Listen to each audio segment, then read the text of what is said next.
Assalamualaikum warahmatullahi wabarakatuh. Selamat siang, selamat beristirahat, selamat menyaksikan video ini ya. Kali ini saya baru saja membeli paket sebuah dinamo ampere atau alternator. Saya beli di Putrajaya Dinamo Kota Surabaya ini ya kawan ya. Saya kebetulan tinggal di daerah Jawa Timur, jadi ini lokasi yang paling dekat. Yang saya beli ini adalah dinamo ampere mobil Chery yang pakai puli. Jadi pulinya sudah puli semacam ini ya, puli V. Harganya saya beli sekitar 300 ribuan ya kawan ya. Bekas dari Singapura ini katanya. Cuma karena pengemasannya kurang begitu rapi ya, di dalam hanya dilindungi dengan styrofoam ini. Dan styrofoamnya pun juga nggak rata tadi posisinya, sehingga tadi banyak penyok-penyok ya, termasuk untuk tutupnya ini pun juga banyak penyok. Ini sudah saya luruskan kembali ya, meskipun bekasnya kelihatan sekali ya. Nah, bekas ini bisa hilang kalau misalnya kita gerinda poles ya kawan ya, nggak apa-apa ya. Terus yang saya sesalkan adalah bagian casingnya ini ada yang patah ya, ada yang pecah, ini patah ya. Ini bukan patahan lama, ini patahan baru. Bekas patahannya tadi di mana ya? Tadi sudah saya sisihkan ya. Oh ya, ini ya. Ini bekas patahannya. Iya kawan, mohon maaf untuk videonya tidak begitu terang karena flash HP-nya kalau dinyalakan kameranya bisa mati sendiri. Videonya belum selesai dia sudah mati sendiri. Dan posisinya pun ini juga agak mendung ya, saya tidak ada pencahayaan tambahan, mohon maaf sekali ya. Tadi baru datang paketnya, langsung saya bongkar ya, karena barang baru itu barang baru bekas, barang bekas yang baru dibeli itu rasanya kurang afdol ya. Rasanya kurang afdol kalau kita tidak tahu dalemannya ya kawan ya. Harus kita bongkar dulu ya kawan ya, supaya lebih yakin ya dengan keamanan sirkuit yang ada di dalamnya. Nah, kebetulan saya bongkar ini sebagai dokumentasi bagi saya pribadi, sekaligus mungkin pembelajaran ya untuk kawan-kawan yang mungkin belum pernah bongkar. Untuk bagian-bagian alternator ini akan saya jelaskan ya. Alternator itu fungsinya untuk mensuplai listrik pada kendaraan kita ya, pada mobil. Jadi dia untuk mengecas aki sekaligus untuk mensuplai listrik menuju ke panel-panel yang membutuhkan listrik yang ada di mobil kita ya. Untuk bagiannya sendiri, yang pertama adalah ada casing-casingnya. Ini terbuat dari aluminium keras ya, seperti halnya aluminium yang ada di mesin-mesin sepeda motor kita. Terus bagian yang berputar, yang ikut berputar bersama dengan puli yang bentuk V tadi yang itu ya, itu adalah ini ya kawan. Dia di sini juga ada kumparan di dalamnya. Kumparannya langsung melilit begini. Terus kumparan itu akan ujung-ujungnya kan ada dua ya, dia terhubung ke bagian cincin-cincin ini ya. Cincinnya ini terpisah ya kawan ya. Nah, terus di tengahnya ada inti besi, ada dua inti besi besar ya, yang ini sama yang ini. Jadi kalau ada kumparan, terus di kumparan itu dikasihkan listrik, dulu kita pernah belajar elektromagnetik ya di SD kelas 5 atau 6. Saya angkatan 92 ya kawan ya, 1992. Jadi dulu ada pelajaran semacam itu. Jadi sesuai aturan tangan kanan ya dulu seingat saya. Jadi kalau arusnya mengarah ke sini, medannya mengarah ke sana. Jadi di sana utara, di bagian baliknya ini selatan. Ini pun juga sama ya. Jadi kumparannya karena melilit begini, maka salah satu nanti akan menjadi utara. Jadi ini akan menjadi utara, utara, utara, utara, utara, utara begitu ya. Sementara yang sebaliknya ini akan menjadi selatan, selatan, selatan, selatan, selatan dan sebagainya ya kawan ya. Utara dan selatan ini saling tarik menarik ya nanti ya. Jadi sifatnya dia untuk menangkap medan. Jadi medannya akan keluar begini atau begini ya, tergantung arah listriknya dari mana, dari yang ini atau dari yang ini ya kawan ya. Sehingga nanti di sini antara ini dengan ini akan ada perbedaan kutub magnet. Ini sama ini beda kutub magnet. Ini sama begitu ya. Jadi akan ada, jadi kalau ini berputar nanti dia akan memunculkan perbedaan flux ya, atau perubahan flux magnetik. Jadi utara selatan begitu ya. Jadi seperti hanya elektromagnetik ya kawan ya. Jadi kalau ada kumparan, dulu pelajaran di SD juga, kalau ada kumparan lilitan kawat email begitu atau kabel, terus kita keluar masukkan magnet batang, nanti dia akan muncul arus. Nah, itu juga sama. Jadi keluar masuk itu kan perubahan utara selatan tadi ya. Frekuensinya menyesuaikan ya. Kalau listrik rumah itu frekuensi perubahannya itu 50 Hz. Jadi 50 kali perubahan utara selatan dalam waktu 1 detik. Itu kalau listrik rumah ya, tegangan PLN 220 volt 50 Hz, berarti 50 kali pergantian utara selatan dalam waktu 1 detik. Frekuensi itu akan berubah seiring dengan kecepatan putaran dari mesin penggerak pembangkitnya ya kawan ya. Jadi ini. Kalau ini ya frekuensinya mungkin ya tidak sesuai ya kawan, karena ini bukan pembangkit AC. Nanti dia akan disarahkan menjadi DC ya kawan. Jadi utamanya dia menghasilkan arus DC atau tegangan DC. Jadi nanti di sini ya, ini nanti dihubungkannya ke bagian karbon brush ya, ini ya kawannya karbon brush. Dia dari karbon begini, bisa mondol-mondol akan tersentuh ke sini ya. Karena dia selalu bergesekan, dia dibuat dari karbon supaya lebih licin ya kawan ya, tidak merusak ini. Kalau dua-duanya dari logam pasti ya merusak karena tidak ada pelumasan di sini ya. Jadi harus ada satu bagian yang dikalahkan. Jadi yang satunya tembaga, yang satunya dibuat dari karbon. Nah, ini dibuat dari karbon supaya karbon ini yang kalah ya kawan ya, sehingga penggantiannya mudah. Kalau dua-duanya dari logam nanti ya dua-duanya bisa rusak. Nah, kalau ini yang rusak akan lebih sulit lagi untuk perbaikannya. Kalau karbon gampang untuk mengganti karbon ya, tinggal pakai solder ya. Jadi fungsinya dia untuk membangkitkan perubahan medan tadi. Nah, perubahan medan tadi dia akan ditangkap oleh bagian yang namanya stator. Stator itu posisinya dia diam di bagian casing begitu ya. Dia dipegang oleh casing, diam. Ini juga ada kumparan ya.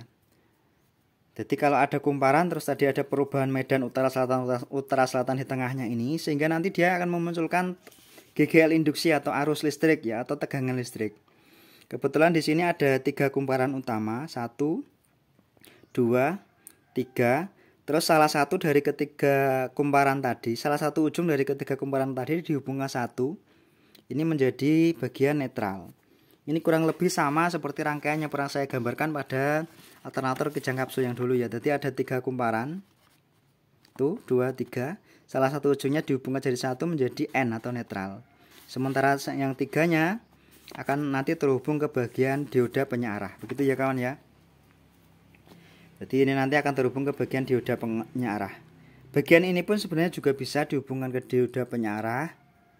Tapi mungkin arahnya berkebalikan ya kawan. Jadi kalau ini arahnya keluar semua, ini arahnya harusnya bisa masuk. Begitu ya untuk diodanya. Mungkin seperti itu ya kawan ya. Di bagian casing juga di sini ada bearing-bearing ya kawan-kawan, usahakan untuk bearing-bearing ini keadaannya juga masih bagus. Karena ini juga barang bekas ya, keadaannya masih bagus, belum ada kocak ya. Soalnya nanti kalau kocak itu karena ini bagiannya sangat presisi ya, antar celahnya itu sangat sempit, ditakutkan nanti malah ogel terus gesek bagian yang lainnya. Takutnya seperti itu ya kawan ya. Jadi kita tadi sudah membahas 3 bagian ya kawan. Ada kumparan rotor yang bergerak, selalu bergerak, berputar mengikuti putaran mesin. Terus ada karbon brush, fungsinya untuk memberikan suplai listrik yang dari aki pada alternator, pada rotor. Jadi alternator pada mobil itu bisa menghasilkan listrik itu kalau dia disuplai dengan listrik terlebih dahulu. Disuplai listrik dari aki dengan arus yang kecil, tapi ketika berputar dia menghasilkan arus yang lebih besar, begitu ya. Kenapa kok didesain semacam ini? Ya supaya lebih mudah dalam pemutus dan penyambungan listriknya. Jadi kalau misalnya kendaraan atau aki itu butuh pengecasan arus yang banyak, nanti dia tinggal mensuplai kumparan rotor ini dengan arus yang lebih banyak. Nanti akan menghasilkan medan yang lebih kuat sehingga menghasilkan arus yang berlipat-lipat lebih besar. Begitupun kalau memutus arus pengecasannya, tinggal memutus arus yang menuju ke sini. Jadi ini untuk pengendaliannya kawan ya. Beda dengan motor. Kalau motor itu magnetnya sifatnya magnet permanen, sehingga untuk kemagnetan pembangkitnya itu tidak bisa diatur. Solusinya kalau motor ya dia menambahkan regulator ya, regulator tambahan namanya kiprok. Kiprok itu gabungan antara dioda dengan regulator. Tapi sifat regulatornya dia akan panas jika RPM tinggi. Kenapa? Karena tegangan keluaran dari spool magnetnya itu besar, tapi disaring supaya tetap tegangan keluarnya tetap cuma 13 volt atau 14 volt gitu ya. Jadi akan banyak tegangan yang dibuang menjadi panas. Kalau nggak gitu nanti semua bohlam di motor kita akan putus ya kawan ya. Nah kalau ini sistemnya lebih hemat lagi ya, dia tidak gampang menimbulkan panas seperti halnya motor tadi. Karena motor itu kan ampernya masih kecil ya kawan, beda dengan mobil. Mobil itu butuh ampere yang besar. Nah kalau pakai sistem regulasi seperti kiprok motor, nah kiproknya nanti akan sangat panas. Makanya dibuat semacam ini supaya bisa lebih dingin ya. Kenapa motor nggak dibuat seperti ini ya? Motor itu dibuat dengan simplisitas ya, atau supaya simple. Makanya dibuat semacam itu. Ringan, simple, dan sebagainya. Nah, kalau mobil kan arusnya besar, tidak bisa simpel-simpelan ya kawan ya. Jadi saya sudah menjelaskan untuk 3 bagian ya kawan ya. Saya kumpulkan di sini, untuk bagiannya sudah saya jelaskan. Untuk bagian yang ininya saya kasih alas ya. Terus karena ini mobil itu membutuhkan tegangan DC untuk mengecas aki dan untuk membangkitkan listrik pada panel-panel yang lain, lampu dan sebagainya itu ya. Dia di sini butuh penyearah. Nah, ini penyearahnya semacam ini bentuknya ya. Kalau beli yang model-model KW mungkin harganya ini kisaran 100 ribuan ya. Dia di sini ada 4 set ya. 4 set itu berarti 4 untuk dioda penyearah positif dan 4 untuk penyearah negatif ya. 1 2 3 4, 1 2 3 4 ya. Modelnya sama seperti penyearah dioda penyearahnya Kijang kapsul yang pernah saya review kemarin. Dia di sini bentuknya semacam ini ya, jadi bisa diganti dengan cara dipanasi ya. Tapi ini karena ini dicat, ya berarti ya nanti kita tes lah ya. Nanti kita tes dulu untuk diodanya apakah masih bagus apa sudah rusak. Kalau rusak ya sekalian aja kita bongkar. Saya masih ada stok untuk bagian dioda kecil ini. Yang warna putih ini biasanya penyearah yang bagian positif ya kawan ya. Jadi nanti dia terhubungnya ke bagian positif. Jadi bagian yang ini ya, yang putih-putih ini ya, mungkin nggak begitu kelihatan ya karena posisinya gelap. Dia terhubung ke bagian plat tembaga ini, terus terhubung ke bagian ini ya kawan ya, terhubung ke bagian terminal baut tembaga ini ya. Ini biasanya positif untuk pengecasan baterai. Ini akan menuju ke baterai untuk pengecasan. Sementara yang di dalam biasanya ada putih ada hitam, tapi bisa juga ada putih-putih juga, tidak menutup kemungkinan ya kawan. Tapi kalau saya beli yang spare partnya itu yang warna putih itu positif, yang warna hitam itu negatif. Tapi gini kelihatannya kok putih semua ya. Mungkin karena pengaruh cat, mungkin mata saya juga nggak begitu kelihatan ya. Jadi pengecekan dioda kawan-kawan bisa menggunakan aki sama bohlam itu dengan sederhana. Tapi kalau kawan-kawan punya multimeter itu bisa lebih akurat ya. Nanti sekalian bisa terbaca untuk nilainya 0,4 berapa begitu atau 0,7 berapa. Harus sama semua, itu berarti seimbang untuk keempat diodanya. Tapi kalau ada yang beda berarti kemungkinan itu sudah mau rusak atau sudah lemah begitu ya kawan. Itu kalau pakai multimeter. Tapi kalau pakai lampu mungkin kita tidak bisa membedakan itu. Ini sebentar saya skip ya, coba kita sekalian tes ya kawan ya. Ya tadi saya skip sebentar, saya ngambil alatnya dulu ya. Ini kebetulan dulu pernah saya beli. Kalau kawan-kawan nggak punya pun kawan-kawan bisa menggunakan pitingan dop yang 12 volt itu pun juga bisa ya kawan ya. Ini dulu saya beli harganya 9.000 ya. Jadi lebih murah ya daripada dop itu ya. Ini kita cek dulu untuk akinya. Kebetulan aki ini memang sudah soak ya kawan, jadi kurang bisa dijadikan patokan. Tapi kalau untuk ini masih bisa ya, tapi kalau untuk starter nggak bisa. Ini ya kawan ya, nyala ya. Ini kita taruh di bagian positifnya dulu ya kawan ya. Kalau lampu semacam ini bolak-balik pun dia bisa menyala ya kawan ya. Tapi kalau melewati dioda terbalik dia tidak bisa menyala kawan. Nah, kita cek dulu ya untuk bagian dioda positifnya. Ini lampunya terhubung ke bagian positif baterai. Ini ya pokoknya kalau misalkan kawan-kawan bingung ya cek aja. Kalau menyala ya harusnya menyala semua satu deret itu. Tapi kalau mati ya harusnya mati semua satu deret itu. Nah, ini harusnya menyala semua ya.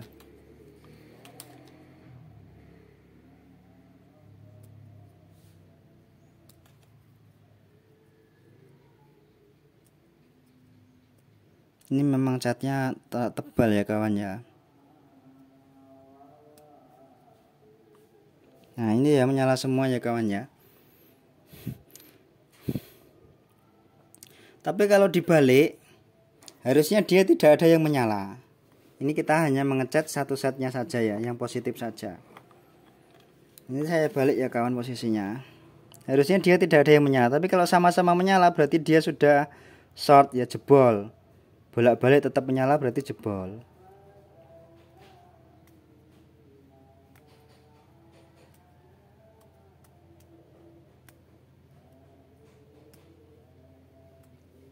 Ya alhamdulillah untuk positifnya aman ya kawan.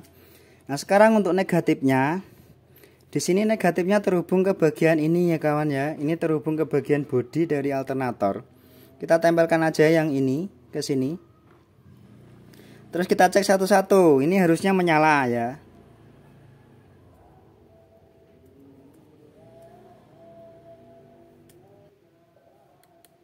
Ini nyala ya kawan ya. Kita coba cekkan dulu di bagian bodinya. Barangkali saya kurang nempel megangnya. Nyala, nyala. Berarti ini kan negatif ya kawan ya. Harusnya ini kalau dihubungkan ke ini, ke bagian ini, harusnya nyala. Ini enggak ada yang nyala. Oh iya, ini baru bisa nyala ya. Tadi berarti masalahnya cuma di cat ya kawan ya. Masalahnya cuma di cat, pelindung catnya yang terlalu tebal. Itu ya nyala ya. Wah, saya sampai dikira bodoh ini mungkin. Nah, ini juga nyala. Meskipun agak kedip-kedip ya karena catnya yang tebal ya. Berarti pelindungnya memang bagus sekali untuk mobil-mobil jenis lama begini ya kawan ya. Salut pokoknya dengan mobil-mobil lama. Apalagi yang Suzuki ya. Suzuki itu niat ya. Yang satu ini nggak nyala. Oh, nyala juga ya. Memang bagian catnya yang terlalu tebal ya kawan ya. Ya. Nah kalau dibalik dia harusnya tidak menyala. Nah, alhamdulillah kalau misalnya kok diodanya masih bagus ya kawan. Jadi kita tidak perlu penggantian. Ini tidak ada, harusnya tidak ada yang menyala. Sekali lagi mungkin karena cat mungkin nggak menyala ya. Nggak tahu lah ya. Ya, ini sudah saya coba ya, sudah saya gesek-gesek pun tidak ada yang menyala ya kawan ya. Kalau dibalik tadi menyala semua ya. Hmm.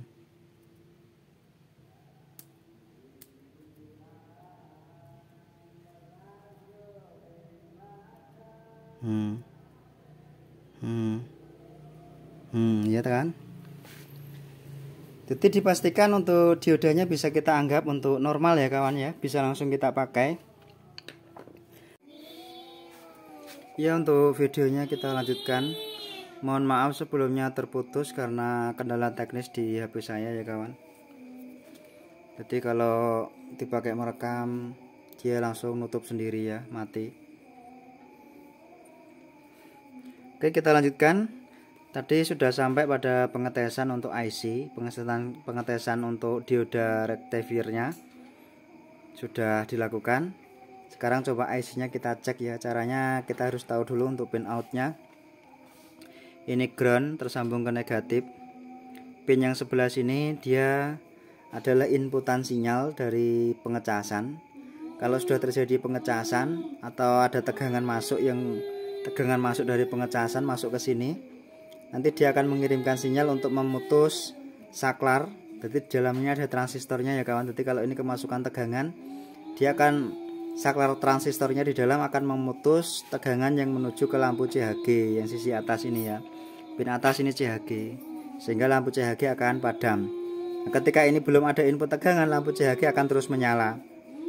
Ketika kontak di-on-kan, lampu CHG akan tetap menyala, mesin hidup, lampu CHG juga akan tetap menyala jika ini tidak mendapat input tegangan keluaran dari alternator. Terus yang sisi sini ini adalah F atau field, pembangkit medan. Medan pada alternator ini, yang ini, pin ini akan mengeluarkan tegangan jika pin ignition yang sebelah sini ini mendapat tegangan. Jadi ketika kunci kontak di-on-kan, F ini akan mensuplai tegangan, ya kawannya, atau dia akan memberikan negatif ya, sehingga terjadi arus listrik di alternator begitu ya. Soalnya transistor itu biasanya bekerjanya yang di bagian negatifnya. Jadi ini sebagai negatifnya begitu ya kawan ya. Yang ini pun juga sebagai negatifnya untuk lampu CHG ini. Jadi ini sebagai negatif, ini sebagai negatif. Positifnya sumbernya tetap dari baterai atau B+ ya kawan, tetap dari sini ya. Nah, coba kita cek ya. Ini kita akan tes dulu untuk lampu CHG. Posisi ketika tidak untuk ketika pin IG, ini ada pin IG ya, tulisannya IG di sini, ignition. Ketika pin ignition tidak dihubungkan, kita coba cek untuk lampu CHG nyala enggak. Lampu CHG nyala ya kawan ya. Karena di sini belum terinput tegangan. Begitu ya kawan ya. Tapi ketika yang di sini terinput tegangan, anggap saja kita inputkan tegangan langsung dari aki positif begini. Lampu CHG akan mati, begitu ya kawan ya. Mohon maaf ini posisinya memang sedikit sulit bagi saya. Jadi ketika ini belum mendapat input tegangan atau keluaran tegangan dari alternatornya belum mengeluarkan listrik, lampu CHG akan terus menyala. Tapi ketika dia sudah mendapatkan tegangan listrik, lampu CHG akan padam. Gini ya kawan ya. Jadi ini hanya sensor untuk menyalakan atau mematikan lampu CHG sebagai indikator bagi pengemudi apakah sudah terjadi pengecasan atau belum. Sementara yang sesungguhnya yang paling penting adalah membangkitkan medan pada alternator untuk pengecasan dan kelistrikan yang lain ya. Nah, ini kita harus menghubungkannya ke ini ya. Jadi kita harus mensuplai positif pada ignition. Nih, kabelnya dari positif ya kawan ya. Kita harus mensuplai positif dari ignition. Nah, ketika tersuplai positif, nanti yang di sini baru akan menyala. Begini ya kawan ya. Meskipun menyalanya agak redup, tapi IC ini masih bekerja ya kawan ya. Nah, lampu CHG tetap akan menyala. Gini ya kawan ya, lampu CHG tetap menyala. Lampu CHG hanya akan mati jika ini mendapat tegangan masukan. Gitu ya kawan ya.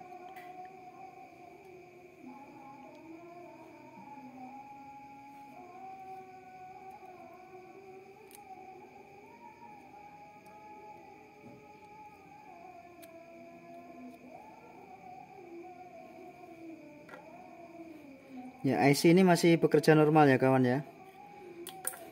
Mungkin kurang lebihnya saya mohon maaf ya. Tadi video yang panjang lebar tadi dari proses unboxing, pembongkaran sekaligus review produk, sekaligus saya jelaskan untuk bagian-bagiannya yang saya ketahui, sekedar yang saya ketahui, termasuk pengetesan dioda rectifier dan juga pengetesan untuk IC-nya ini. Saya rasa cukup sekian video ini. Kurang lebihnya saya mohon maaf. Saya akhiri, wassalamualaikum warahmatullahi wabarakatuh.